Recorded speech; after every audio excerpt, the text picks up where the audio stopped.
கம்பன் கழகத்தின் 11ஆம் ஆண்டு விழா திரைப்பட இயக்குனர் பாரதி கிருஷ்ணகுமார் பங்கேற்பு. வேலூர் மாவட்டம் குடியேற்றம் கம்பன் கழகத்தின் 11ஆம் ஆண்டு விழா குடியாத்தம் பழமனேர் சாலையில் உள்ள திருவள்ளுவர் பள்ளியில் நடைபெற்றது. இதில் கம்பன் கழகத்தின் தலைவர் ராஜேந்திரன் தலைமை தாங்கினார்.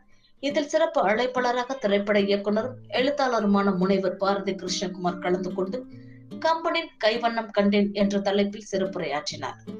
இதனைத் தொடர்ந்து திருவள்ளுவர் பல்கலைக்கழகத்தின் தேர்வு கட்டுப்பாட்டு அலுவலர் பாபு ஜனார்த்தனம், வேலூர் மண்டல கல்வியியல் கல்வி அலுவலர் மலர் ஆகியோர்களுக்கு கம்பர் மாமணி விருது வழங்கப்பட்டது. மேலும் அரசின் விருதுகளை பெற்ற கவிஞர் பாரி, முனைவர் சம்பத்குமார், முனைவர் தமிழ் திருமால் ஆகியோர்களுக்கும் சால்வை அணிவித்து பாராட்டினர். இதில் கம்பன் கழக செயலாளர் வழக்கறிஞர் பூபதி, கம்பன் கழக நிறுவனர் பழனி, கம்பன் கழக புரவலர் ராமு உள்ளிட்ட பலர் கலந்து கொண்டனர்.